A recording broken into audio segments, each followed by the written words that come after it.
তো স্যার আমরা আজকে ফাইন্যান্স ফার্স্ট পেপারের ৮ নম্বর অধ্যায়টার নাম হচ্ছে মূলধন বাজেটিং। এই অধ্যায়টা আমরা স্টার্ট করব। ওকে, তো মূলধন বাজেটিং এই অধ্যায়টা কিন্তু তোমরা 9-10-এও করেছো।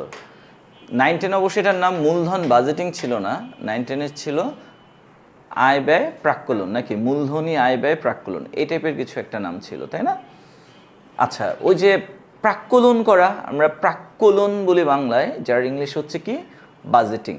তো আমি ড্যাম শিওর প্রাক্কলন শব্দটার অর্থও তোমরা জানো না, আবার বাজেটিং ওয়ার্ডের অর্থও তোমরা জানো না।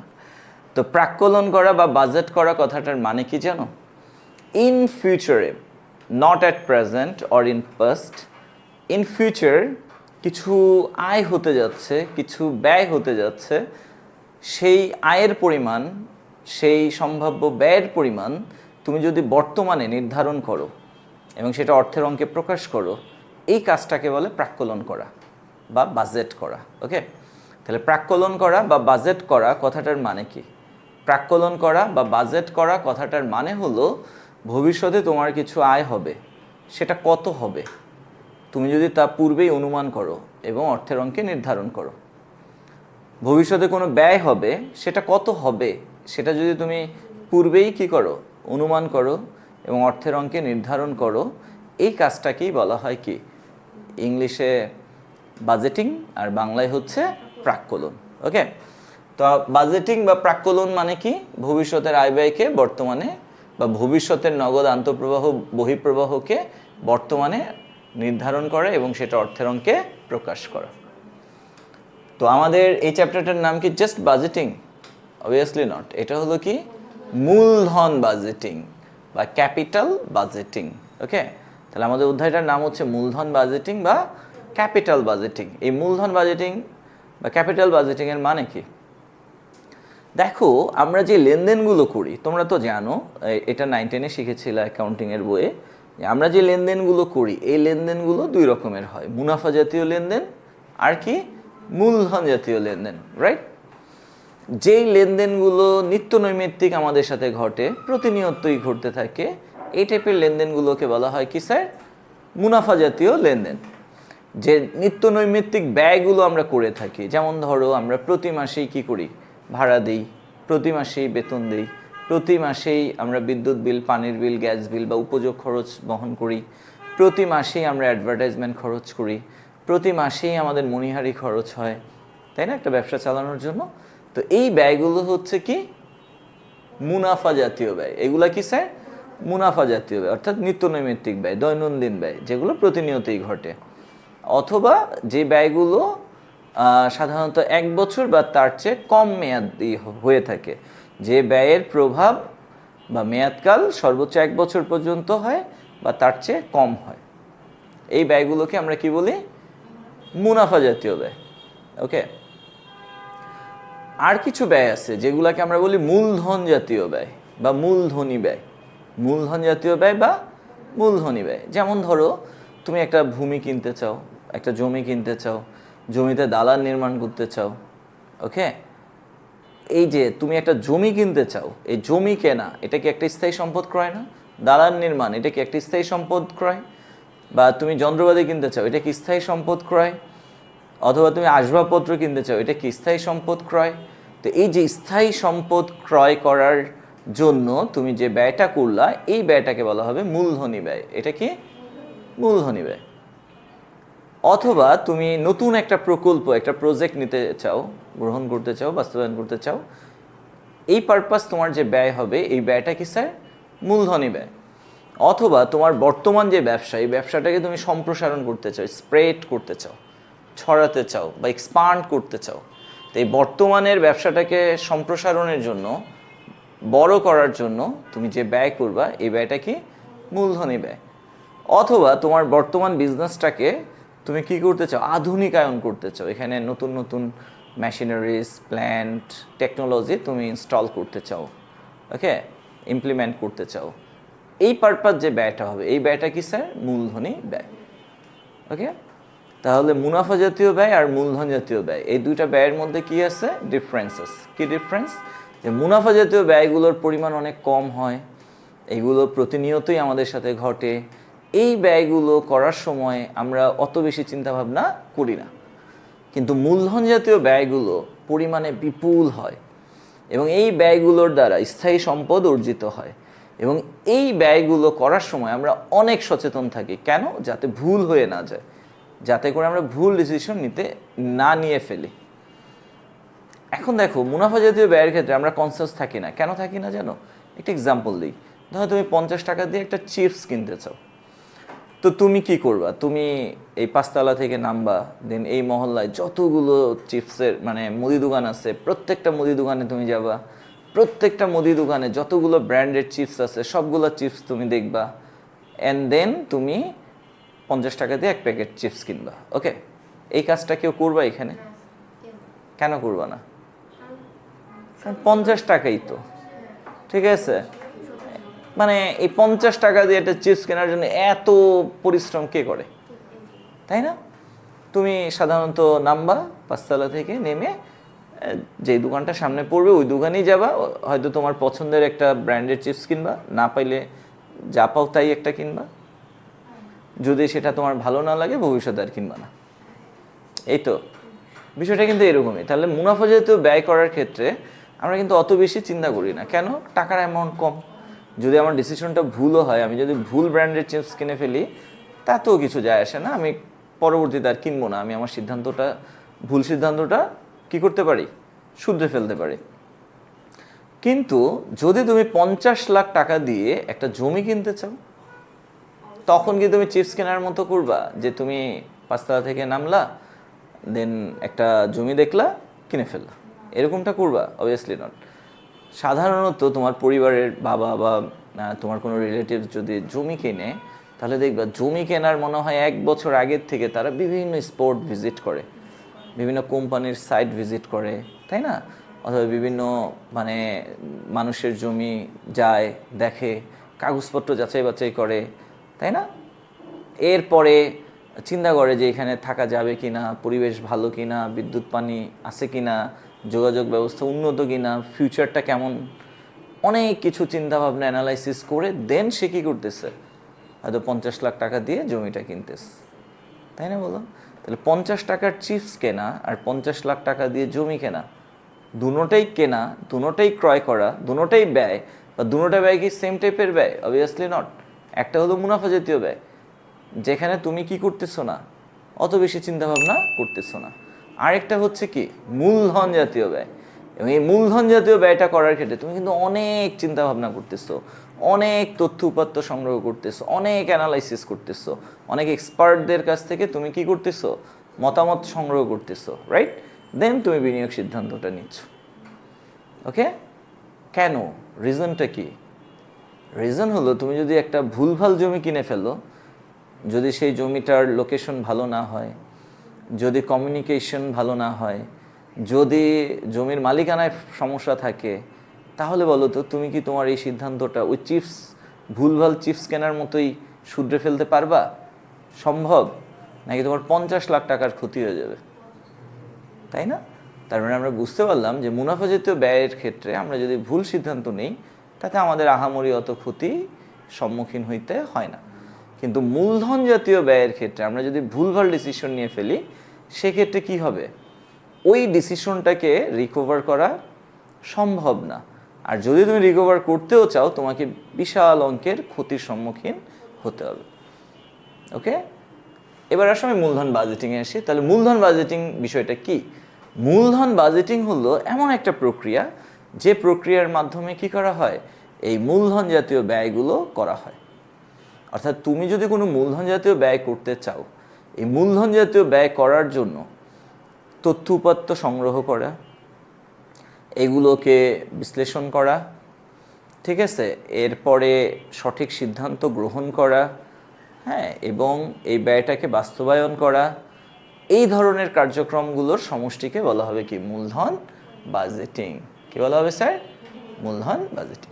ওকে, তাহলে তোমরা বলো তো, এই যে মূলধন বাজেটিং, এই মূলধন বাজেটিং প্রক্রিয়াটা এটা কি সবার জন্য প্রযোজ্য? উত্তর হলো না।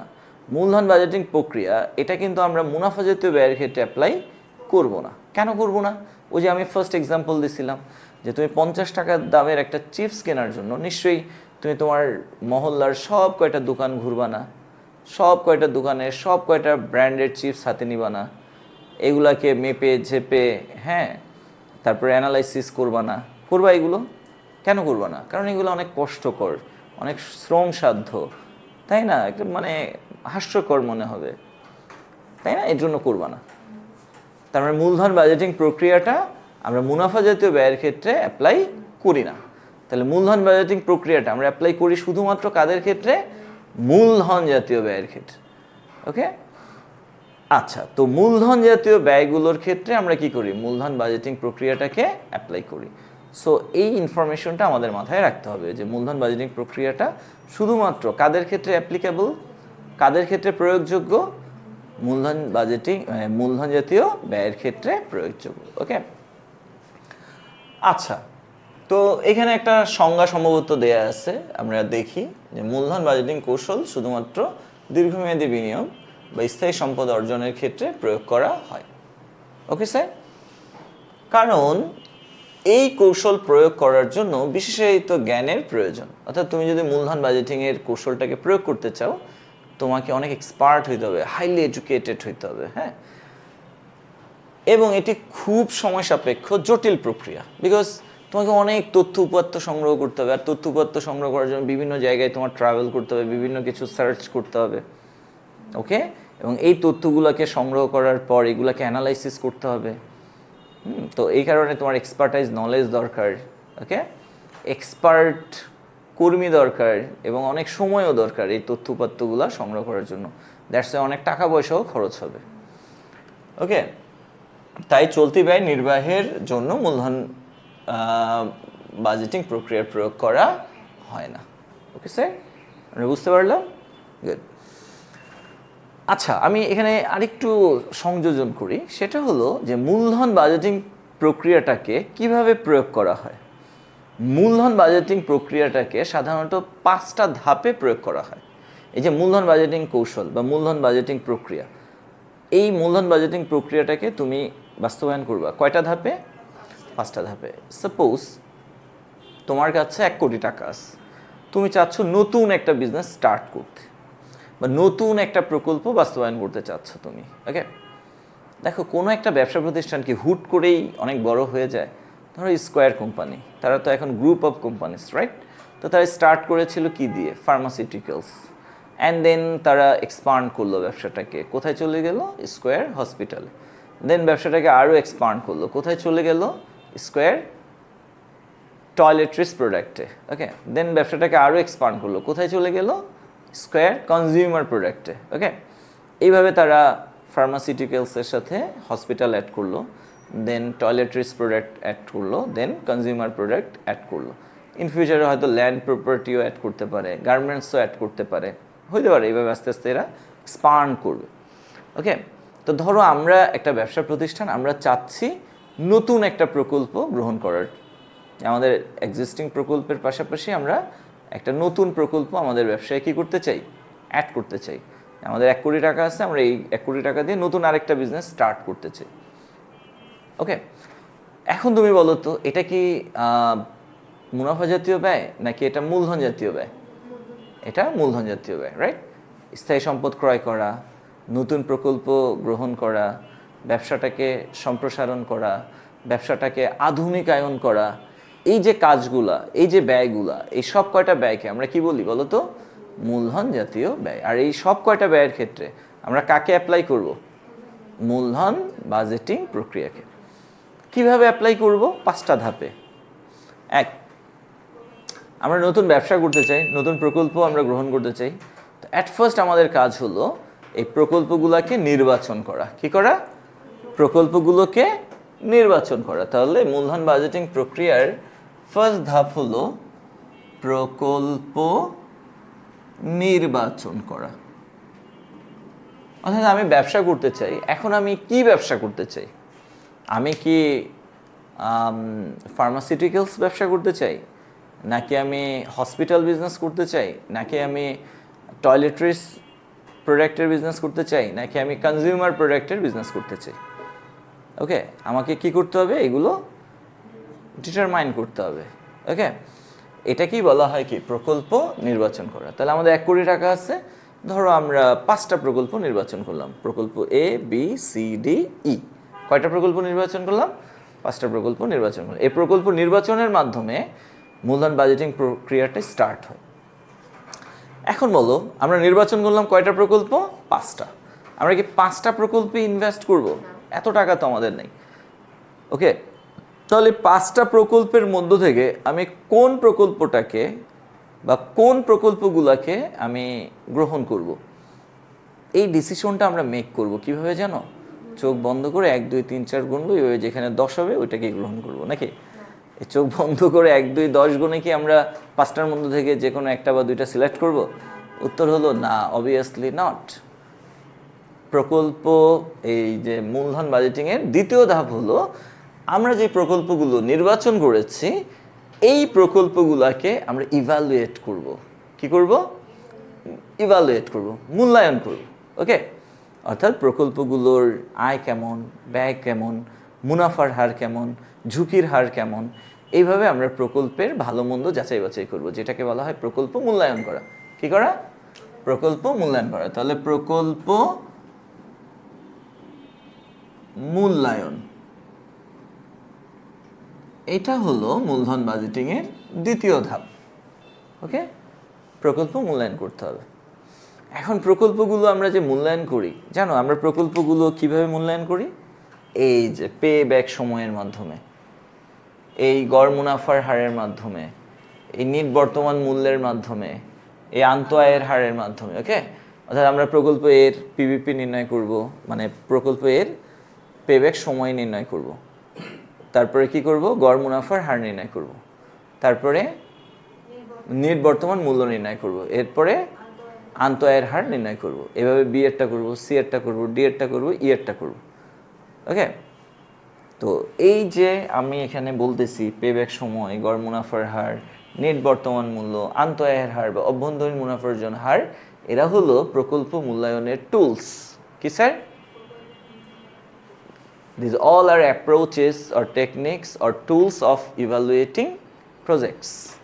ওকে স্যার, প্রকল্প মূল্যায়নের হাতিয়ার বা কৌশল বা মূলধন বাজেটিংয়ের কৌশল। ওকে, তো এই কৌশলগুলো প্রয়োগ করে আমরা কি করব? প্রকল্পগুলোকে মূল্যায়ন করব। এটা হলো আমার মূলধন বাজেটিং প্রক্রিয়ার সেকেন্ড স্টেপ। তো ধরো আমি এ বি সি ডির সবকটা মূল্যায়ন করে ফেললাম। তো মূল্যায়ন করার পর আমার থার্ড স্টেপ কি বলো তো? আমি তো মূল্যায়ন করেছি প্রকল্পগুলো, তো মূল্যায়ন করার পর কি করব? মূল্যায়ন করার পরই কিন্তু আমরা বিনিয়োগ করব না। মূল্যায়ন করার পর যেই প্রকল্পটাকে আমার বেস্ট মনে হবে সেই প্রকল্পটাকে আমি নির্বাচন করব। কি করব? নির্বাচন করব। তাহলে থার্ড স্টেপ হলো প্রকল্প নির্বাচন করা। কি স্যার? প্রকল্প নির্বাচন, এটা হলো থার্ড স্টেপ। তাহলে ফার্স্ট স্টেপে আমরা কি করেছিলাম? সরি, এটা আমি ভুল করেছি, সরি। প্রথমটা হলো প্রকল্প চিহ্নিতকরণ। তাহলে ফার্স্ট অফ অল আমরা কি করেছিলাম? প্রকল্প চিহ্নিত করেছিলাম। কয়টা প্রকল্প চিহ্নিত করলাম? 5টা, A B C D E. Second স্টেপে গিয়ে আমরা প্রত্যেকটা প্রকল্পকে কি করলাম? মূল্যায়ন করলাম। এবং প্রকল্পগুলো মূল্যায়ন করার জন্য আমরা যে অ্যাপ্রোচ, যে টেকনিক্স, যে টুলস, যে কৌশল বা যে হাতিয়ারগুলো ব্যবহার করব সেগুলো কি? পিভিপি, এআরআর, এনপিভি, আইআরআর, এরা হলো টুলস। এদের মাধ্যমে আমরা কি করব? প্রকল্পগুলোকে মূল্যায়ন করব। প্রকল্প মূল্যায়ন শেষ। এখন আমরা এই 5টা প্রকল্পের মধ্যে থেকে হুইচ ওয়ান ইজ বেস্ট, হ্যাঁ, হু ইজ বেটার, এইগুলাকে আমরা কি করব? যাচাই বাছাই করে দেন আমরা বিনিয়োগযোগ্য প্রকল্প নির্বাচন করব। ওকে, ধরো আমরা প্রকল্প বিকে নির্বাচন করলাম। কাকে? প্রকল্প বিকে নির্বাচন করলাম। মূল্যায়ন করার পর মনে হলো এই 5টার মধ্যে প্রকল্প বি হচ্ছে বেস্ট ওয়ান, সো আমরা বিনিয়োগ করার জন্য বিকে নির্বাচন করেছি। এখন কি করব বলো? নির্বাচন তো করে ফেললাম, এখন এই প্রকল্প বি বাস্তবায়ন করব। কি করব?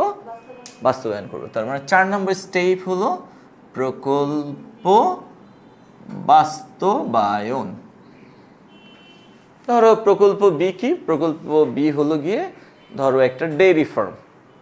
প্রকল্প বি কি, ধরো আমাদের প্রকল্পগুলো ছিল ডেইরি ফার্ম অথবা পোলট্রি ফার্ম অথবা ধরো বিফ ফ্যাটেনিং অথবা ধরো ছিল কি ফিশারিজ অথবা ধরো ফার্মিং, মানে মানে ধরো ফসল চাষ করা। হ্যাঁ, তো এই পাঁচটার মধ্যে আমাদের মনে হলো যে বি ইজ বেস্ট, অর্থাৎ ডেইরি ফার্মটাই হলো বেস্ট প্রকল্প। সো আমি ডেইরি ফার্মকে নির্বাচন করলাম। তো এই যে ডেইরি ফার্মকে আমি নির্বাচন করলাম, এখন আমাকে কি করতে হবে? প্রকল্প বাস্তবায়ন করতে হবে। প্রকল্প তুমি যে বাস্তবায়ন করবা, তো প্রকল্প বাস্তবায়নের জন্য এখন কি করা উচিত? একটা জায়গা কিনতে হবে, সেখানে শেড নির্মাণ করতে হবে, তাই না? এরপরে গরু কিনতে হবে, তাই না? লোক নিয়োগ দিতে হবে, এই ঘাস মাস কাটার জন্য মেশিনারিজ কিনতে হবে, তাই না? এই সব কিছুকেই আমরা বলতেছি কি? প্রকল্প বাস্তবায়ন। ওকে, অ্যান্ড দেন আমরা কি করবো জানো? লাস্ট স্টেপ যেটা হবে 5 নাম্বার, এই সবগুলো স্টেপ যথাযথভাবে বাস্তবায়িত হয়েছে কিনা, সবগুলো স্টেপ যথাযথভাবে অনুসরণ করা হয়েছে কিনা আমরা সেটা পুনঃমূল্যায়ন করব। অর্থাৎ প্রকল্প পুনঃমূল্যায়ন, প্রকল্প পুনঃমূল্যায়ন। ওকে, এটা হলো আমাদের লাস্ট স্টেপ। বাস্তবায়নের পর আমরা আবার রিচেক করব যে সব কিছু আমরা যথাযথভাবে ফলো করেছি কিনা। অনেকে এইটাকে 4 নম্বর স্টেপ, এটাকে 5 নম্বর স্টেপে রাখে। প্রকল্প নির্বাচনের পর কি করে জানো? আবার পুনঃমূল্যায়ন করে দেন কি করে? প্রকল্প বাস্তবায়ন করে। আবার অনেকে বাস্তবায়নের পরেও এটা পুনঃমূল্যায়ন করতে পারে। ওকে, আমরা কি বুঝতে পেরেছি স্যার? ওকে, তাহলে দেখো আমরা কিন্তু জাস্ট কি শিখলাম এতক্ষণে? মূলধন বাজেটিং কাকে বলে? নো, বাজেটিং কাকে বলে? ভবিষ্যতে আয় হইতে পারে, ব্যয় হইতে পারে। এই ভবিষ্যতে সম্ভাব্য আয় এবং ব্যয়ের পরিমাণ আমরা যদি বর্তমানে নির্ধারণ করি, সেটা অর্থের অঙ্কে প্রকাশ করি, সেটাকে বলা হবে কি? বাজেটিং বা প্রাক্কল। এবং এই বাজেটিংটা আমি যদি মূলধন ব্যয়ের ক্ষেত্রে করে থাকি, আচ্ছা মূলধন জাতীয় ব্যয় করার ক্ষেত্রে আমি যদি বাজেটিংটা করে থাকি, সেটাকে বলা হবে কি? মূলধন বাজেটিং। তো মূলধন বাজেটিং প্রক্রিয়াটা অনুসরণ করা হয় শুধুমাত্র মূলধন জাতীয় ব্যয়ের ক্ষেত্রে বা দীর্ঘমেয়াদী বিনিয়োগের ক্ষেত্রে বা স্থায়ী সম্পদ ক্রয়ের ক্ষেত্রে। ওকে, আর এই মূলধন বাজেটিং প্রক্রিয়াটাকে আমরা অ্যাপ্লাই করি কয়টা স্টেপে? 5টা। বা মূলধন বাজেটিংয়ের ধাপ কয়টা? 5টা। 1 প্রকল্প চিহ্নিতকরণ, 2 প্রকল্প মূল্যায়ন, 3 প্রকল্প নির্বাচন, 4 প্রকল্প পুনঃমূল্যায়ন, 5 প্রকল্প বাস্তবায়ন। ওকে স্যার, বুঝতে পেরেছে? ওকে, আর প্রকল্প মূল্যায়নের ক্ষেত্রে আমরা কি করব? প্রকল্প মূল্যায়নের ক্ষেত্রে আমরা কিছু টুলস বা কিছু অ্যাপ্রোচ বা কিছু টেকনিক্স বা কিছু মেথডস অ্যাপ্লাই করব, রাইট? বাংলায় বলতে পারি আমরা কিছু কৌশল বা কিছু হাতিয়ার ব্যবহার করব। এই কৌশল বা হাতিয়ারগুলো কি স্যার? পেব্যাক সময় বা মূলধন ফেরতকাল, গড় মুনাফার হার বা average rate of return, net বর্তমান মূল্য বা নেট প্রেজেন্ট ভ্যালু, আর কি আন্তঃআয়ের হার বা অভ্যন্তরীণ মুনাফার্জন হার বা ইন্টারনাল রেট অফ রিটার্ন। তাহলে এই যে পিবিপি, এআরআর, এনপিভি, আইআরআর, এইগুলো হচ্ছে প্রকল্প মূল্যায়নের টুলস। Okay sir? আচ্ছা আচ্ছা, যাদের কলেজে চ্যাপ্টারটা করাইছে তোমাদের, না? আচ্ছা, এইরকম চ্যাপ্টারের ব্রিফিংটা কি দেওয়া হয়েছে? দেওয়া হয়নি। তো দেখো, আমি প্রতিটা চ্যাপ্টার স্টার্ট করি একটা সুন্দর ইন্ট্রো দিয়ে, একটা সুন্দর ব্রিফিং দিয়ে। এবং এই ইন্ট্রোটা জানো কতটা হেল্পফুল? কারণ ফাইন্যান্সে শুধু ম্যাথ করলে হবে না, তোমাকে থিওরিও লিখতে হবে, তাই না? এবং থিওরি কিন্তু অনেক। প্রতিটা কোয়েশ্চেনে কয় মার্কস? 3 মার্কস। 60টা কোয়েশ্চেনে 21 মার্কস। তারপরে 70-এর মধ্যে 21 মার্কস হচ্ছে কি? থিওরি। আর 49 মার্কস হচ্ছে কি? ম্যাথ। তাহলে শুধু 49 পেলে কি হবে? থিওরিতেও ভালো করতে হবে। ওকে স্যার, তাহলে আমরা মূলধন বাজেটিং এই অধ্যায়ে কি করতে যাচ্ছি? আমাদের এই অধ্যায়ের করণীয়গুলো কি? পেব্যাক সময়, গড় মুনাফার হার, নেট বর্তমান মূল্য, আন্তঃআয়ের হার, এগুলো হচ্ছে আমাদের করণীয়। বেসিক্যালি আমরা মূলধন বাজেটিং অধ্যায়ে কি করব? আমাদের সামনে অনেকগুলো বিকল্প প্রকল্প দেয়া থাকবে বা বিনিয়োগের জন্য প্রস্তাবনা দেওয়া থাকবে। আমরা প্রত্যেকটা প্রস্তাবনাকে যাচাই বাছাই করে মূল্যায়ন করে আমরা মানে রিকমেন্ড করব কোন প্রস্তাবটা বা কোন প্রকল্পটা গ্রহণ করা উচিত, কোনটাকে বর্জন করা উচিত। ওকে, অ্যান্ড এই রিকমেন্ডেশনের জন্য আমরা পিভিপি, এআরআর, এনপিভি, আইআরআর এই ফর্মুলাগুলো বা এই মেথডগুলোকে আমরা অ্যাপ্লাই করব। ওকে ওকে স্যার, তো চলো আমরা এখানে কিছু জিনিস দেখে নেই। এই যে মূলধন বাজেটিং অধ্যায়টা যে আমরা করব, এই মূলধন বাজেটিং অধ্যায়টা করার জন্য আমাদের বেশ কিছু ইনফরমেশন দরকার। যে ইনফরমেশনগুলো যদি তুমি না জানো, যে ইনফরমেশনগুলোর সাথে পরিচিত না থাকলে তুমি কোনোভাবেই ম্যাথগুলো অ্যাপ্রোপ্রিয়েটলি করতে পারবে না। সো মূলধন বাজেটিংয়ের ম্যাথগুলো করার আগে প্রয়োজনীয় তথ্যগুলো আমাদের জেনে নেওয়া উচিত। ওকে, তো এখানে অনেকগুলো তথ্য আছে, আমি তোমাদেরকে কনসাইজলি একটা ব্রিফিং দেই খুব বেসিক কিছু তথ্য মাথায় ঢোকানোর জন্য। ওকে, তো মূলধন বাজেটিংয়ে এই অধ্যায়ে থিমটা কিভাবে জেনারেট করা হয়েছে, যে আমরা আমাদের কিছু টাকা দিয়ে একটা স্থায়ী সম্পদ কিনব। ওকে, ধরো এটা একটা স্থায়ী সম্পদ। এখন এই স্থায়ী সম্পদটা তুমি কিনবা। এই স্থায়ী সম্পদ কেনাটাকে আরেকটা ভাষায় কি বলে? বিনিয়োগ করা, দীর্ঘমেয়াদী বিনিয়োগ। স্থায়ী সম্পদ ক্রয়কে আমরা কি বলতে পারি? দীর্ঘমেয়াদী বিনিয়োগ। তাহলে আমরা যদি স্থায়ী সম্পদ ক্রয় করি বা আমরা যদি দীর্ঘমেয়াদী বিনিয়োগ করি, বলো তো আমাদের কাছে টাকা কি আসবে না চলে যাবে? এই স্থায়ী সম্পদটা কেনার জন্য আমাদের কাছে টাকা আসবে না চলে যাবে? ধরো আমরা 5 লাখ টাকা দিয়ে এই স্থায়ী সম্পদটা কিনেছি, বলো টাকা কি আসছে না চলে গেছে? চলে গেছে। তাহলে এই স্থায়ী সম্পদটা কেনার জন্য বা এই দীর্ঘমেয়াদী বিনিয়োগ করার জন্য যেই 5 লাখ টাকা আমাদের কাছ থেকে চলে গেল, এই 5 লাখ টাকাকে আমরা বলবো এনসিও। কি বলবো? NCO, net cash outflow. কি বলবো? Net cash outflow. তো এই যে মেশিনটা আমরা কিনলাম 5 লাখ টাকা দিয়ে, এই 5 লাখ টাকা মেশিন কেনার জন্য যে 5 লাখ টাকা ব্যয় করলাম, খরচ করলাম, চলে গেল, এই 5 লাখ টাকাকে আমরা কি বলবো? এনসিও। ওকে, এবার আসো,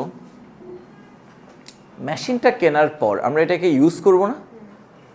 এই মেশিনটাকে ব্যবহার করে আমরা পণ্য উৎপাদন করে সেগুলো বিক্রি করব, ফলে আমাদের কি হবে?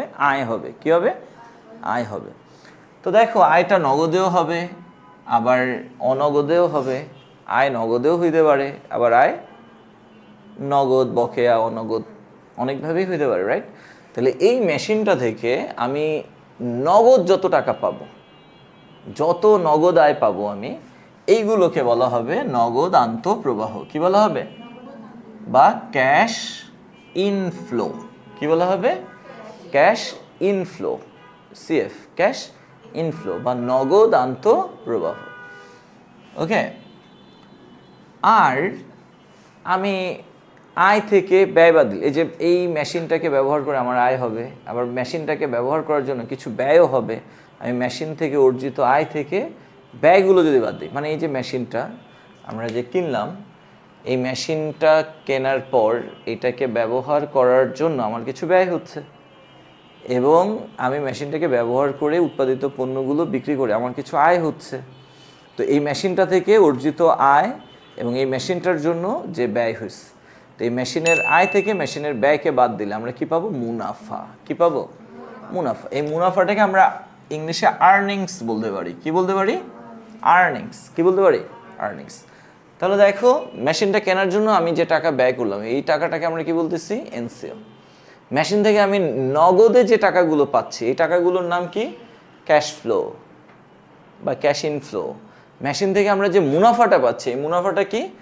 আর্নিংস। মুনাফাটা কি? আর্নিংস। এবার দেখো, এই যে ক্যাশ ফ্লো, এই ক্যাশ ফ্লোটা কয় রকমের হতে পারে জানো? এই ক্যাশ ফ্লোটা হতে পারে 2 রকম। কয় রকম? 2 রকম। একটা হলো কর বাদ দেওয়ার পূর্বের ক্যাশ ফ্লো বা কর পূর্ববর্তী নগদ আন্তঃপ্রবাহ। কর পূর্ববর্তী নগদ আন্তঃপ্রবাহ। তার মানে আমরা এটাকে সংক্ষেপে কি বলতে পারি? সিএফবিটি, ক্যাশ ফ্লো বিফোর ট্যাক্স। আরেকটা হলো আমি যে ক্যাশ ফ্লোটা পেয়েছি সেখান থেকে আমি ট্যাক্স বাদ দিয়ে দিতে পারি, তাহলে আমি যেটা পাবো সেটার নাম কি? CFAT, cash flow after tax. Okay sir, তাহলে দেখো আমরা বিনিয়োগ থেকে যে নগদ টাকাগুলো পাচ্ছি, বিনিয়োগ করার পর বিনিয়োগ থেকে ধরো আমি একটা বাড়ি কিনছি, ধরো আমি একটা 5 তলা বাড়ি কিনছি 5 কোটি টাকা দিয়ে। এই 5 কোটি টাকার নাম কি? এনসিও। এখন এই বাড়িটা কেনার পর এই বাড়ি থেকে প্রতি মাসে আমি ভাড়া পাচ্ছি।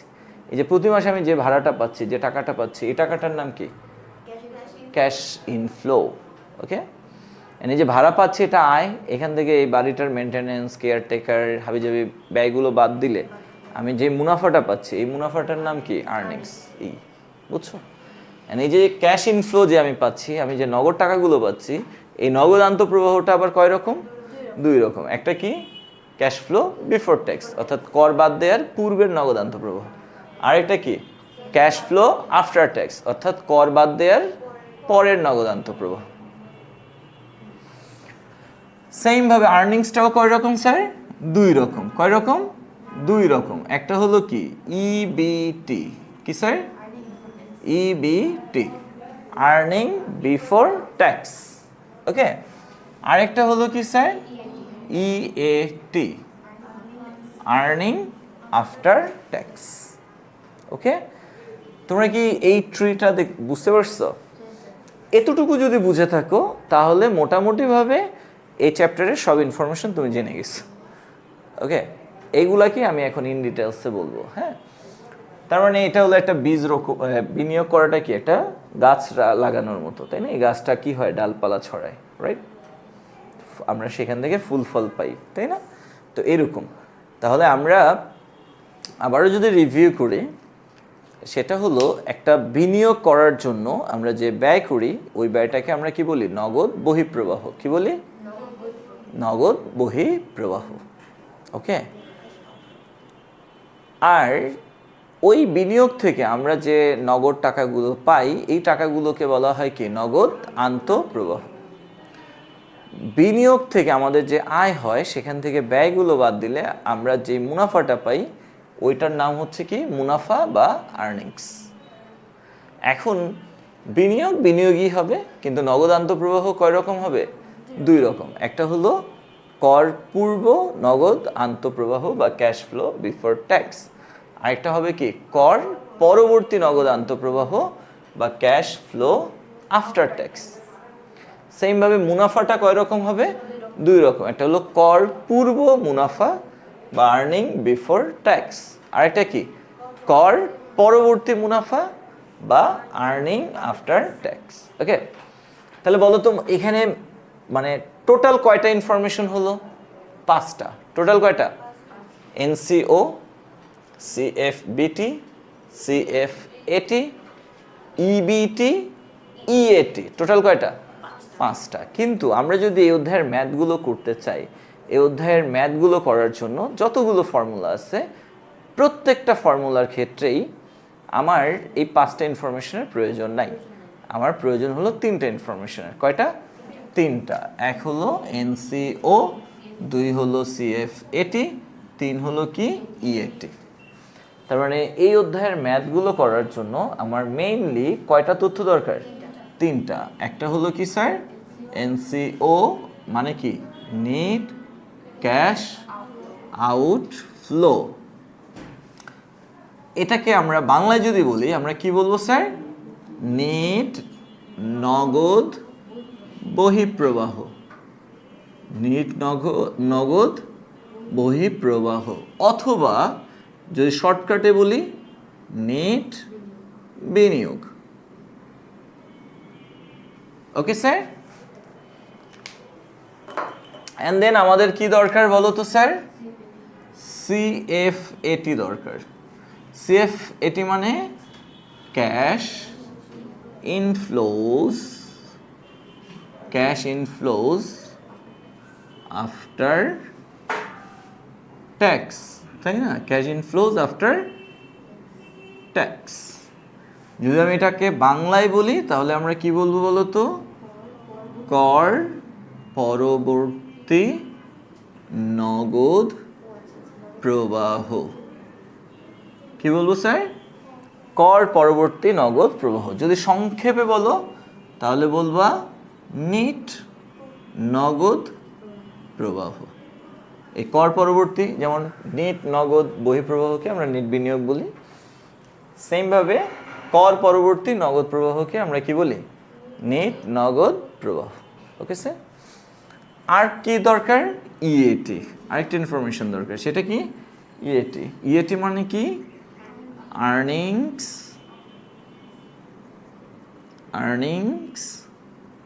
আফটার ট্যাক্স, বা এটাকে আমরা যদি বাংলায় বলি তাহলে কি বলবো? কর পরবর্তী মুনাফা। ওকে, যদি সংক্ষেপে বলো তাহলে কি বলবা? নেট মুনাফা, কর পরবর্তী মুনাফা বা নেট মুনাফা। Okay sir?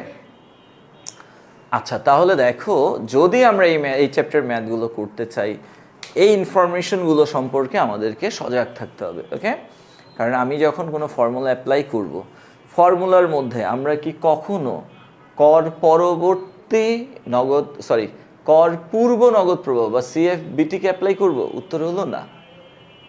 আমরা অ্যাপ্লাই করব কাকে? সিএফএটিকে, অর্থাৎ কর বাদ দেওয়ার পরের বা কর পরবর্তী নগদ প্রবাহকে। আমরা যখন কোনো ফর্মুলা অ্যাপ্লাই করব, আমরা কি ইবিটিকে অ্যাপ্লাই করব? কর পূর্ব মুনাফাকে অ্যাপ্লাই করব? উত্তর হলো না। আমরা কাকে অ্যাপ্লাই করব বলো তো?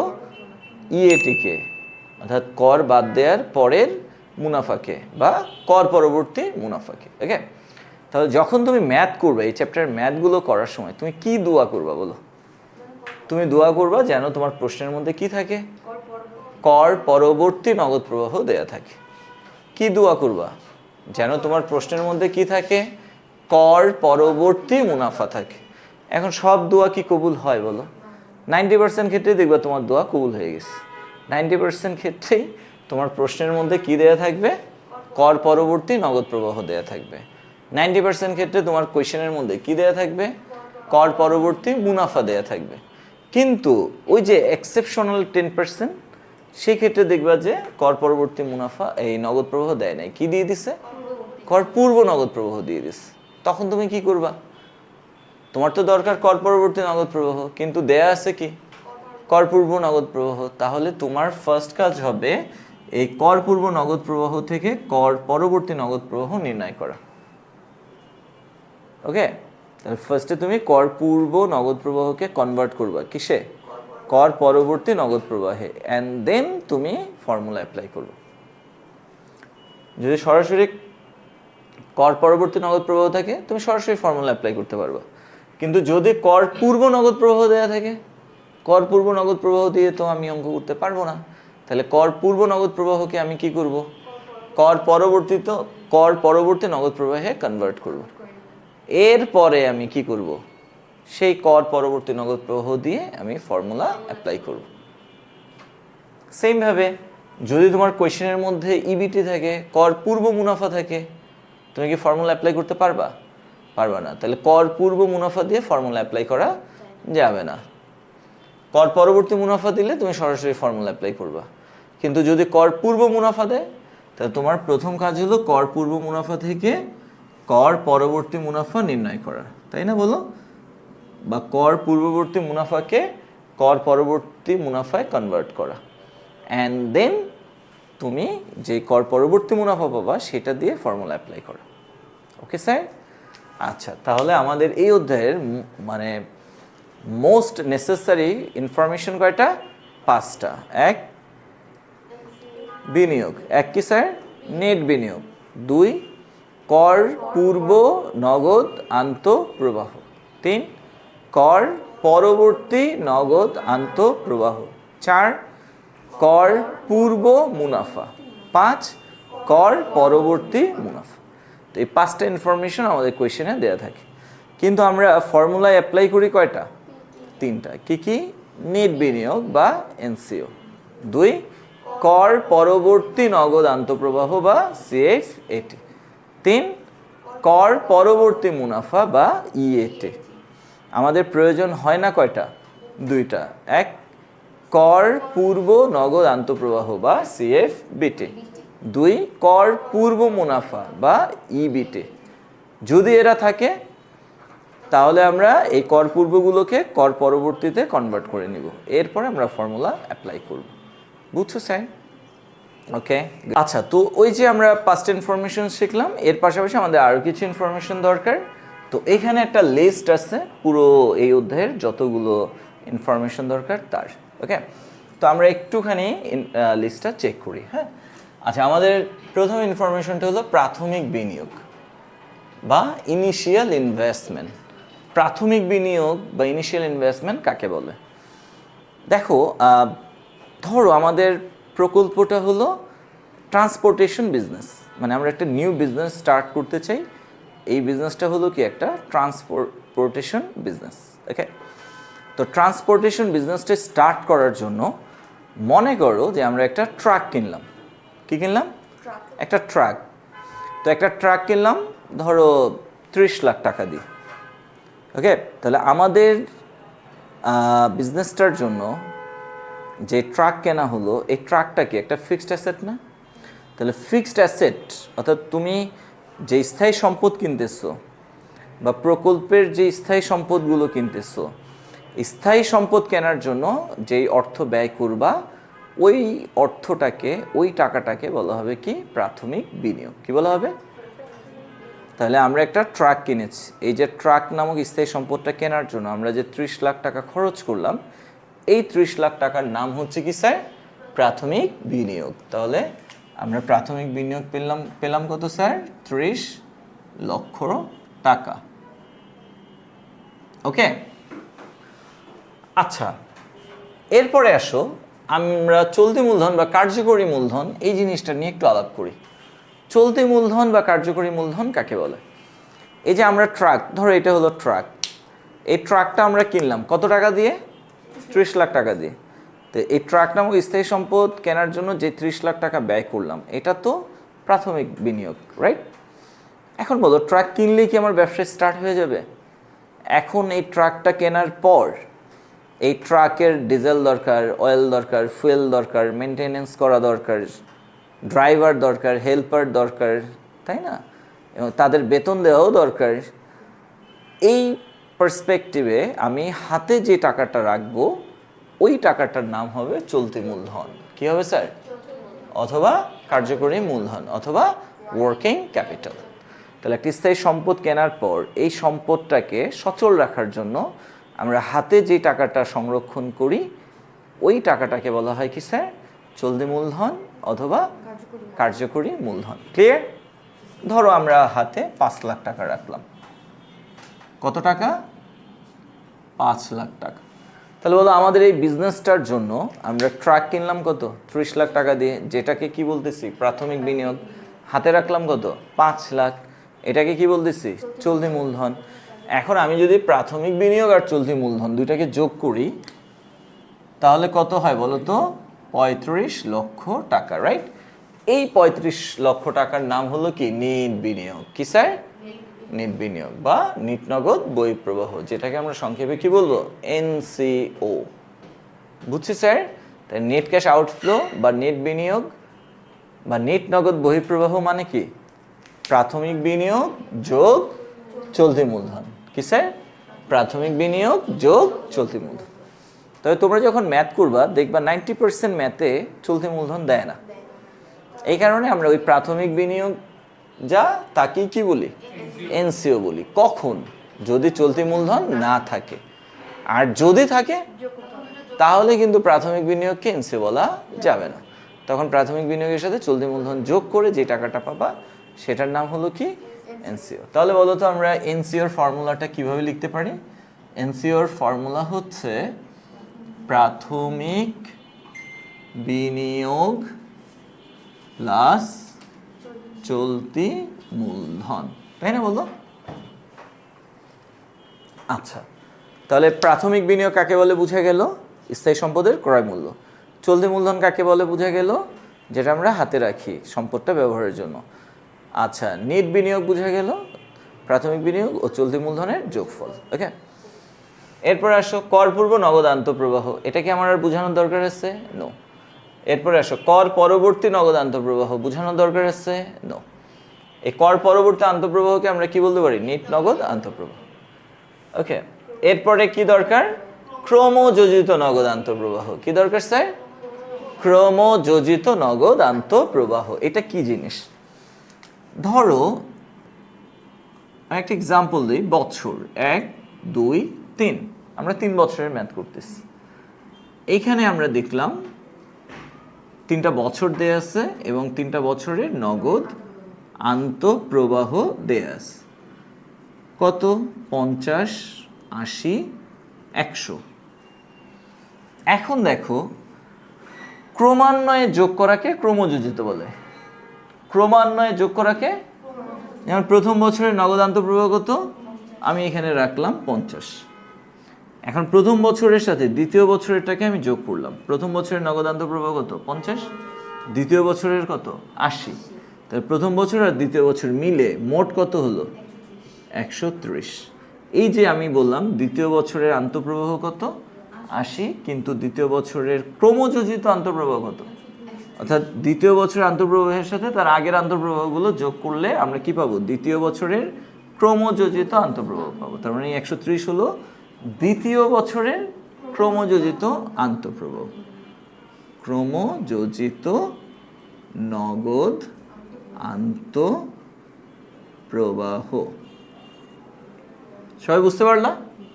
ওকে, এখন দেখো দ্বিতীয় বছরের ক্রমযোজিতর সাথে আমি যদি তৃতীয় বছরের নগদ আন্তঃপ্রবাহ যোগ করি তাহলে কত হবে? 230। 130-এর সাথে 100 যোগ করলাম, কত হলো? এই 230 হলো কি? তৃতীয় বছরের ক্রমযোজিত আন্তঃপ্রবাহ। অর্থাৎ তৃতীয় বছরের আন্তঃপ্রবাহের সাথে তার আগের আন্তঃপ্রবাহগুলোকে আমি যখন যোগ করব, তাহলে তৃতীয় বছরের কত? 100, তার আগে কত? 130, যোগ করলে মোট কত হয়? 230। ওকে, তাহলে ক্রমযোজিত নগদ আন্তঃপ্রবাহের ধারণাটা ক্লিয়ার, যে আমরা কোনো একটা বছরের আন্তঃপ্রবাহের সাথে তার আগের সবগুলো আন্তঃপ্রবাহকে যদি যোগ করি তাহলে আমরা কি পেয়ে যাব? ক্রমযোজিত আন্তঃপ্রবাহ। তো ক্রমযোজিত আন্তঃপ্রবাহ নির্ণয় করার নিয়মটা কিন্তু খুবই ইজি, অনেক সহজ।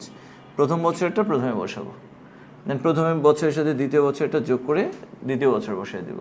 আবার দ্বিতীয় বছরের ক্রমযোজিতর সাথে তৃতীয় বছরের আন্তঃপ্রবাহকে যোগ করলে তৃতীয় বছরের ক্রমযোজিত আন্তঃপ্রবাহ পেয়ে যাব। এইভাবে চতুর্থ, পঞ্চম যতগুলো ইচ্ছে বের করা যাবে। ওকে, আচ্ছা, কর পূর্ব মুনাফা। কর পূর্ব মুনাফা এটা আমার আর বোঝানোর দরকার আছে নাই। কর পরবর্তী মুনাফা এটাও দরকার নেই। বাট্টার হার, সুযোগ ব্যয়, মূলধন ব্যয়। আচ্ছা, আমাদের কোয়েশ্চেনের মধ্যে কখনো কখনো বাট্টার হার দিয়ে দিবে, অথবা সুযোগ ব্যয় দিয়ে দিবে, অথবা মূলধন ব্যয় দিয়ে দিবে। ওকে, তো বাট্টার হার, সুযোগ ব্যয়, মূলধন ব্যয় নাম আলাদা আলাদা, বাট এদের কাজ হলো একটাই। সেটা হলো কি? আমরা বর্তমান মূল্য নির্ণয় করব। কি করব?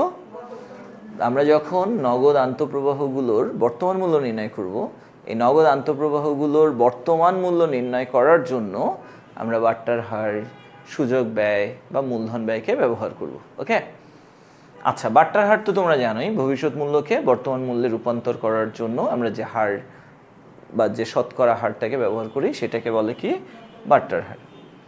আর সুযোগ ব্যয় মানে আমরা ধরো আমাদের দুই জায়গায় বিনিয়োগ করার সুযোগ ছিল, বাট একটা সুযোগকে আমরা বাদ দিয়ে আরেকটা সুযোগকে গ্রহণ করেছি। যে সুযোগটা বাদ দিচ্ছি ওই সুযোগের আয়টাই হলো গ্রহণ করা সুযোগের সুযোগ ব্যয়। আরেকটা হলো কি? মূলধন ব্যয়। আমরা যে টাকাটা বিনিয়োগ করেছি, ধরো এই টাকাটা আমাদের ছিল না, আমরা হয়তো ব্যাংক লোনের মাধ্যমে বা শেয়ার বিক্রি করে, হ্যাঁ, বা কারো কাছ থেকে ধার নিয়ে আমরা মূলধনটা কালেক্ট করছি। তো এই যে আমরা বিনিয়োগ করার জন্য টাকাটা ধার করলাম, যার থেকে ধার করলাম তাকে কি করতে হবে? সুদ দিতে হবে বা লভ্যাংশ দিতে হবে। এটাই হলো মূলধন ব্যয়। অর্থাৎ বিনিয়োগকৃত অর্থের জন্য আমরা যে সুদ দিচ্ছি বা লভ্যাংশ দিচ্ছি সেটাই হলো বিনিয়োগের মূলধন ব্যয়। ওকে স্যার, তো বাট্টার হার, সুযোগ ব্যয়, মূলধন ব্যয় এগুলোর কাজ কি? এইগুলোর কাজ হলো আমরা নগদ আন্তঃপ্রবাহের বর্তমান মূল্য নির্ণয় করব। এগুলোর কাজ কি? এগুলোর মাধ্যমে নগদ আন্তঃপ্রবাহের বর্তমান মূল্য নির্ণয় করব। যখন আমরা এনপিভি করব, যখন আইআরআর করব, তখন আমাদেরকে নগদ আন্তঃপ্রবাহের বর্তমান মূল্য নির্ণয় করতে হবে। এবং নগদ আন্তঃপ্রবাহের বর্তমান মূল্য নির্ণয় করার জন্য প্রশ্নে বাট্টার হার দেওয়া থাকলে তাকে ব্যবহার করব। অথবা প্রশ্নের সুযোগ ব্যয় দেওয়া থাকলে তাকে ব্যবহার করব, অথবা প্রশ্নে মূলধন ব্যয় দেওয়া থাকলে তাকে ব্যবহার করব।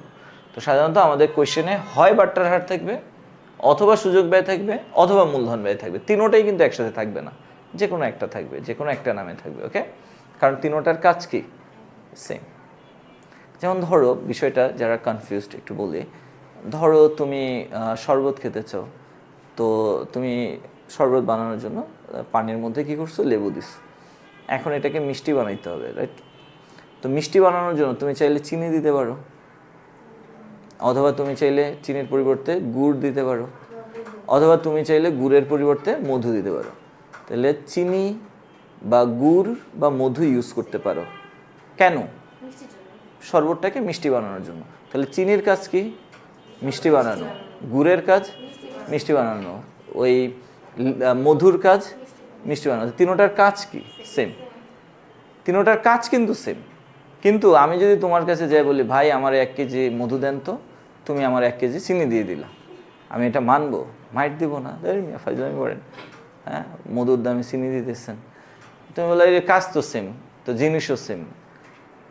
Is it logical? নো। তাহলে কাজ সেম, বাট্টার হার, সুযোগ ব্যয়, মূলধন ব্যয়, এদের কাজ সেম, বাট এরা জিনিস কি না? সেম না, এরা ভিন্ন ভিন্ন। এরা আইটেম হচ্ছে ভিন্ন ভিন্ন, এদের আইডেন্টিটি ভিন্ন ভিন্ন, বাট এদের কাজটা কি? সেম। বুঝছো? ওকে, এরপরে আসো, এখানে ওই যে প্রত্যাশিত আয়ের হার আছে, প্রয়োজনীয় আয়ের হার আছে, একই কথা, এভরিথিং সেম। ওকে, মেয়াদকাল দরকার। মেয়াদকাল যেমন ওই যে আমি একটু এক্সাম্পল দিয়েছিলাম, ওইখানে মেয়াদকাল কয় বছর ছিল? 3 বছর। তো এইভাবে ধরো তুমি এই যে ট্রাকটা কিনেছো, এই ট্রাকটা কি অনন্তকাল ব্যবহার করা যাবে? নো। ধরো এটা 10 বছর ইউজ করা যাবে, তার মানে তোমার প্রকল্পের মেয়াদকাল কয় বছর? 10 বছর।